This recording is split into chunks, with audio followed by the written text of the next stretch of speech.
Going to be a very hot set right here. Absolutely.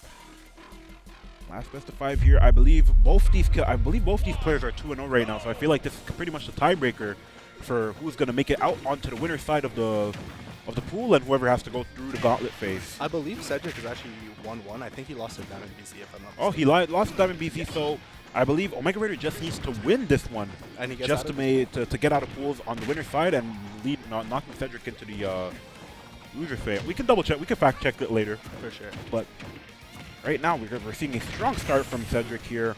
Again, like you were talking about, the low profile is definitely a factor. But thing also is like Kazuya wants to get in that close range, right? Yeah. But the thing is, Kirby also likes that as well. Yeah. So I think it's just going to be a battle of who has the better execution in that close range. And as of right now, we're seeing Cedric having that edge.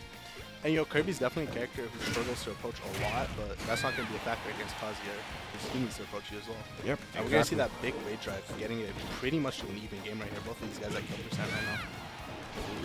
Going to see the laser actually going to catch the snipe off of Cedric's recovery. Maybe just a bit too slow to react there. And nice up B.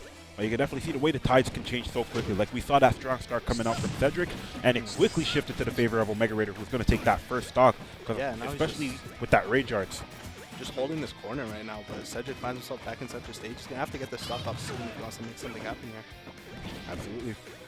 Gonna get in that corner, and that corner pressure, I feel like the corner and that ledge is really where I feel like Cedric starts to control things a bit, especially with this edge guarded potential.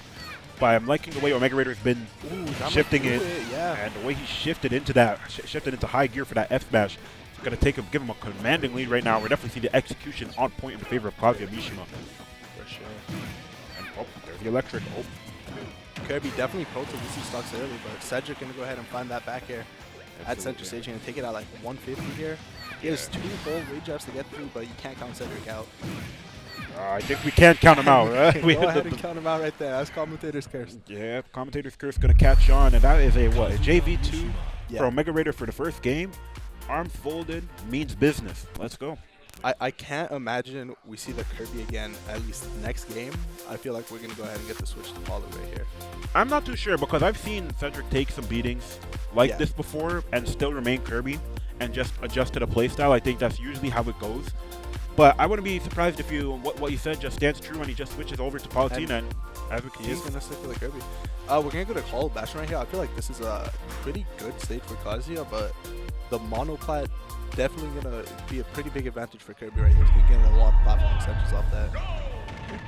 Let's see if anything changes here. Again, it's a game of adaptation, and from what we've seen from like these higher seeds in the tournament, is that they let you get that one game, but then they adjust to the next one. But I feel like the difference that we're seeing here compared to a Piggles, compared to a Key, and stuff like that, is that Omega Raider is also a seasoned veteran in the scene, which he's not. He's going to take that game, but I don't think he's just going to easily allow you to come back. But as I say that, we're seeing quite the tide shift right now with the way Cedric is playing. Yeah, very similar start to the start of last game right now. Absolutely. Now you see he's trying to space out a bit. Got to avoid these electric winds off it. There's so much to avoid, even in that close range. The little obstacle course to get back to center stage against Kazuya right here. Yep, absolutely. Ooh, nice. The up B going to catch him. And now putting, like you said, that same position that he was in the last game. And if he gets caught by that rage arts right now, it's practically making it an even game. But I like the way he's losing. He's using Kirby's floatiness. He's getting away from the situation. He's avoiding the situation entirely, taking that stage control near the center stage, and now keeping him back at the corner.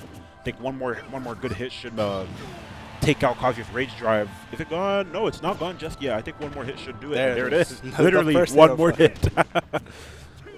There's back air. Not going to do it just yet. Nice little shield pressure, and that should be the stock right there. Instant dash attack. Dash attack almost not taking it right there. Yeah, that was very close. I'm surprised he didn't go for a back air or some sort of smash attack. Yeah. But the flare blitz, I guess we could call it mini flare blitz, light flare blitz. Oh, nice pair. The double parry's coming out. These guys moving. They're playing Street Fighter. Oh, doesn't quite get the up smash on that. Or down smash. Yep. And now we're seeing a bit of a commanding lead right now from Cedric, but nice edge guard coming out from Omega Raider. Kind of like the opposite of last game, actually. Yep, absolutely. You could definitely see, and that's kind of why you stick with it. You don't want to just shift the matchup, right? Because I feel like Palu also plays a bit of faster pace than Kirby does, and I think this might confirm into something. But no, I think you're dead. Yeah. Never mind. Nice tech. Good tech, but I think that's a regrab.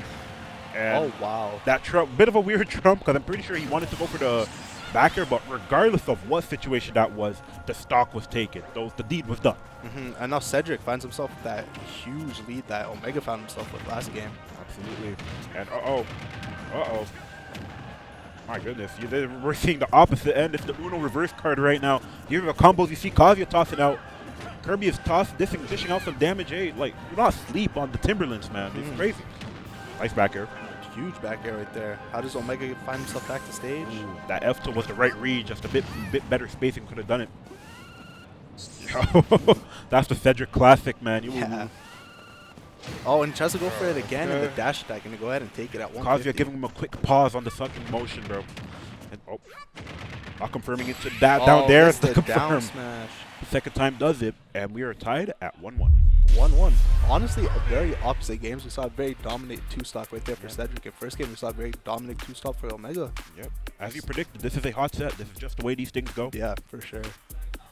All right, now let's see. What's the stage? And I like we're seeing some stage counter picks like you typically see. Stuck on small battlefield, stuck on PS2, stuck on whatever. But now we are seeing the switches coming out. And now we're going back to the Ottawa Classic, basically the Smash Ultimate Classic at this point, the PS2. So now let's see who changes the tide of this set right now. Like, it's pretty, like you said, it's been commanding in each favor. But are we finally going to see, like, an even kind of game going out here?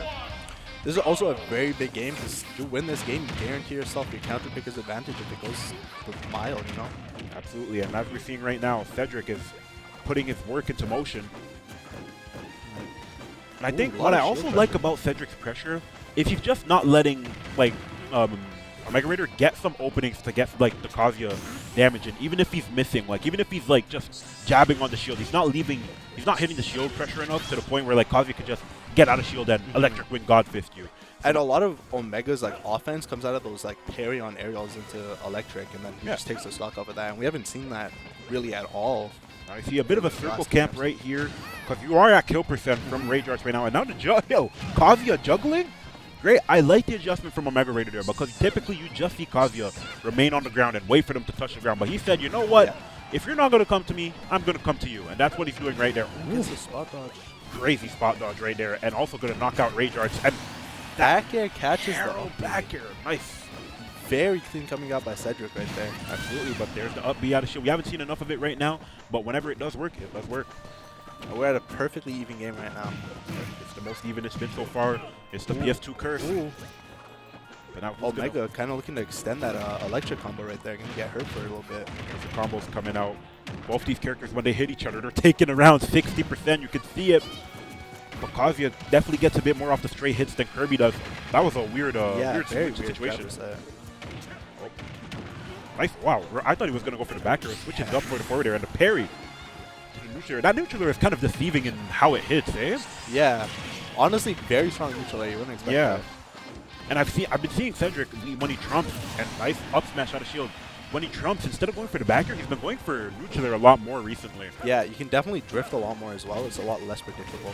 Yeah. Oh wow. Oh wow. Just catching. I'm not gonna kill just yet. No rage arts, but if you're Cedric, gotta find a way to just build a bit of damage, give yourself a bit of a comfort lead, even though no lead is safe against a character like Kazuya.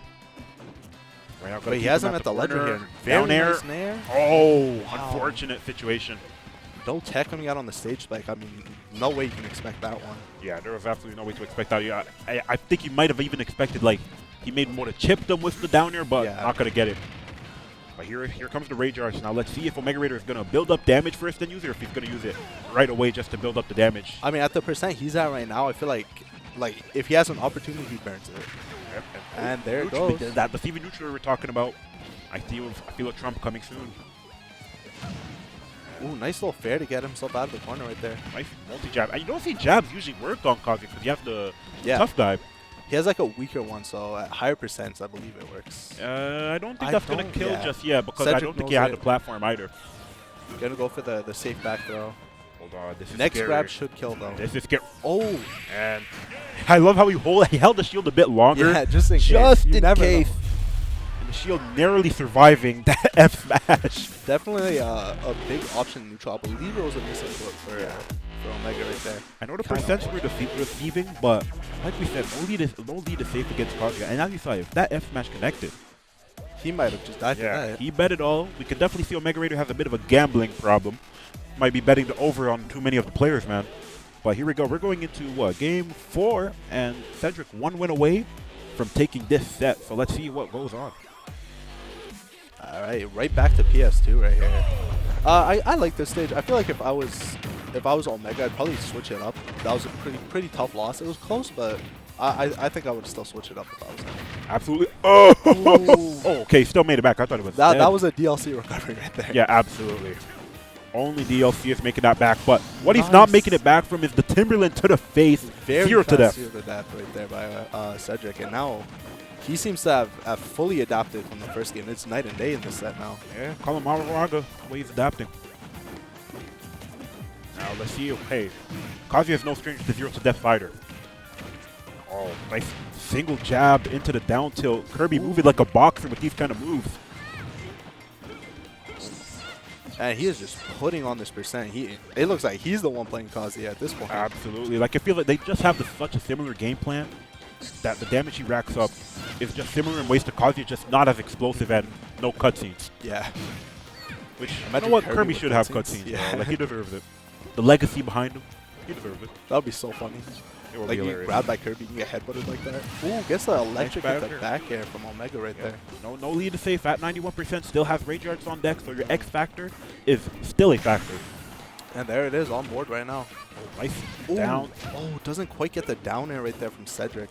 Yeah, and I can definitely see why Cedric hasn't been trying to edge guard a bit too much. Like the couple of times that he's trying to go down with a down air, it just hasn't worked in his favor. And of course that Gates of Hell almost kills right there. That's a scary move. Wow, that was no tech coming out from Omega trying to go for the edge guard right there. Yeah, got a bit greedy, and Cedric responding in Kaiden. You can definitely see a lot of greedy options coming out from Omega Raider. Yeah, a lot of desperation. Yeah, but if you're Cedric, you don't want to feed into that desperation. Just keep playing your game. Nice drift coming out by Cedric to just completely avoid that. Yeah, I was kind of scared the way he was drifting. It felt like he was going to drift right into it. But drifted also right into that up B. And this is an even game. I'm sorry to say it. This is an even game. I'd even argue this is Kazuya favored at this point. Absolutely. He just needs to get his feet on the ground. But the way Kirby's getting his feet on him and gonna kind of baiting him with White holding open the stage. Ooh, doesn't quite get the back air on that air dodge. But Cedric still holding center stage here. Rage Art online. Big percent here. Uh-oh. Yeah, it just turned around. I think the auto turnaround worked in his disadvantage, actually. And there's a Trump attempt. Not going to get it. One Rage Drive in the corner right here. Very dangerous territory. It would just straight up down. I think he's one hit away from losing it right here. Oh, man. And I think, no, it's not done just yet. There it is. On the get-up attack. But still in a dangerous territory. Kazuya with Rage, even without Rage Arts, is still a dangerous character to be around. Only a very small side of relief right there. Oh, low profile. Now if that hit. And you're dead. Bad DI on the Nair, and Cedric going to go ahead and take that set 3-1. And definitely the closest 3-1 we've seen. Closest 3-1. That felt like an absolutely hot set from start to finish. No matter how commanding a lead was, it felt like, yeah, there's the line, but the signature line. Everybody could have won that set. But that's besides the point. I think, like you said, close 3-1 all around. Very scary situations, but I feel like the experience that Cedric has just triumphant over Kazuya's execution. And we saw that that low profile come in very clutch at the end there. Absolutely. If that down tilt was like a little bit taller, he might have just died straight up. Yeah. And we got our replays going out right here. First game, definitely in favor of Kazuya. Punch 2 to face. He's charged that so long, he doesn't even need to charge it that long. Opposite. This is kind of when it feels like game 2 is really when the tide starts to shift a bit more, right? Like Cedric started taking his leads and he did not look back afterwards. Yeah, Cedric. He really like adapted a lot. Like I was suggesting he might go Paulo between game 1 and 2, but the adaptation really came through really clutch. Even on like the top players in this region, even on their losses, like they just learned so much in these games. I feel like that's definitely something that's been showcased in this bracket so far, is that the experience triumphs in these best of 5 kind of sets. In the best of 3 kind of sets, you can definitely see like the less experienced players taking it because of their crazy and wacky options that they go for. But look at this down tilt. Oh my goodness, these combos. The conversions, yeah. Like you wouldn't expect Kirby to be the kind of character to do this, but he just has it like that. Absolutely right. And then just gets unexpected upbeat to his death. Yeah, even the focus in these characters. But I'm just like, I gotta give credit to Cedric. It feels like the confidence that he's shifted, with for Kirby has been so huge and it's become so much more comfortable. Because like you said, when you have a secondary that is practically a high top tier in this game in Palatino, you just easily go for it. But instead, stuck with Kirby, stuck with the low mid tier. Just believe, like he knew in the back of his mind, like his Kirby's good enough to win any set, and he just stuck with it. He just believed in it, and he came out on top this time.